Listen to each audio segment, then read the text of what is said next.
All right, welcome to this explainer. Today, we're going to break down exactly how to plan and prepare a safe, realistic, and highly organized esports event. If you're working on your MAPE 10 project right now, you are in the exact right place. We're going to take all those brilliant ideas bouncing around in your head and translate them into a step-by-step, totally bulletproof operational plan. Let's kick things off by busting a massive myth right out of the gate. A lot of first-time organizers kind of think that event planning is done the second you pick a popular game and announce a really cool prize for the champion. But honestly, that's just the tip of the iceberg.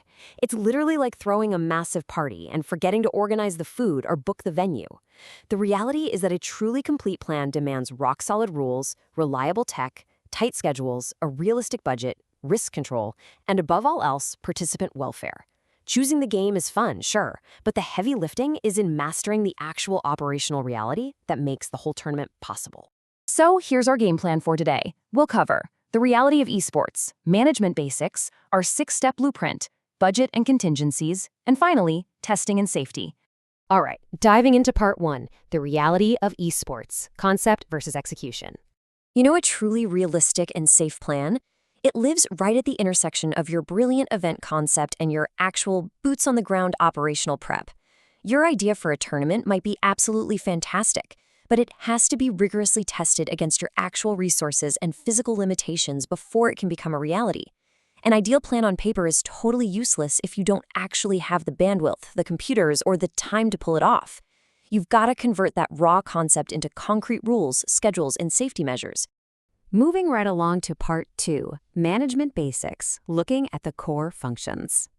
The absolute foundation here is planning. This is where you lock in your event goals, your chosen game format, your timeline, risks, and what you actually expect to get out of this.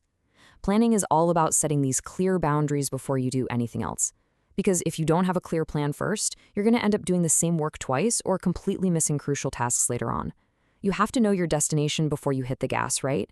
You're essentially drawing the master map for your entire team. Once you have that map, next up is organizing.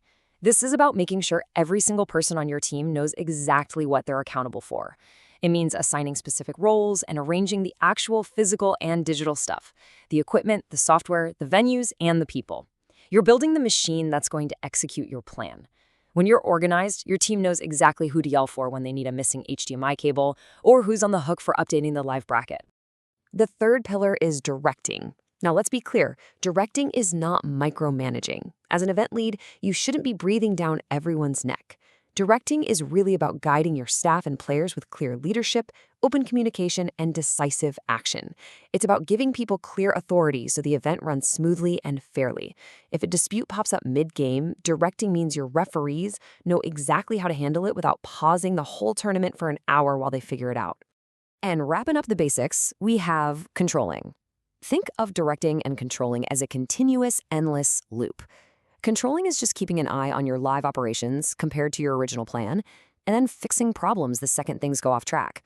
You've got to monitor everything from match schedules to network lag, making really fast but documented corrections. If a system issue causes a delay, controlling is the process of getting things back on track smoothly, instead of everyone just panicking in the Discord server. Okay, part 3, the 6-step blueprint, also known as the risk filter. Now, here's the kicker with this blueprint. You absolutely have to execute these 6 steps in this exact order. Why? Because your resources and staffing depend entirely on your format and your player count. Step 1 locks in your goals and format. Only after that can you tackle step 2, which is identifying your venue and tech needs. A massive 64-player solo bracket requires way different tech than a small 4-team squad setup, right? Step 3 is rules and schedules. Step 4 is assigning roles based on those rules. Step 5 is budgeting and player wellness. And step 6, which is absolutely critical, is the technical test. So yeah, do not skip around here. I want you to think of this step-by-step sequence as a massive risk filter, or panila ng panganib, if you will. Every single time you run your idea through one of these steps, you are filtering out a potential disaster.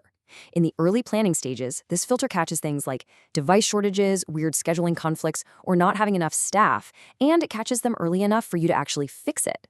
Because if you start hyping up your event before you filter it through step 2 to check your tech capacity, you might end up making promises to your players that you literally can't keep. Which brings us to part 4, budget and contingencies, or how we solve real-world hurdles. So, imagine this exact scenario for your project. What if the school just cannot provide enough computers for your game format? Let's say your bracket demands 20 PCs, but the lab only has 10.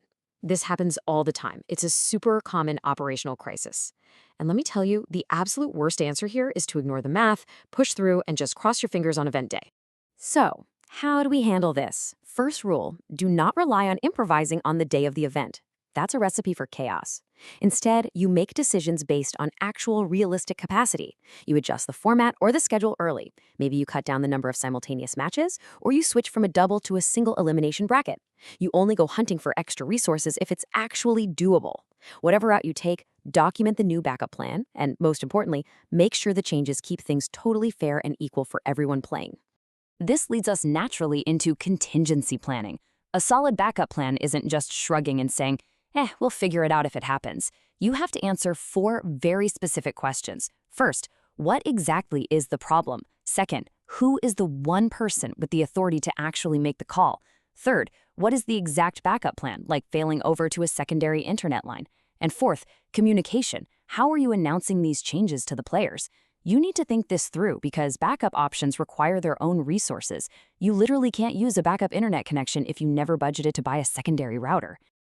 All right, final section, part 5, testing and safety. Which are your ultimate priorities?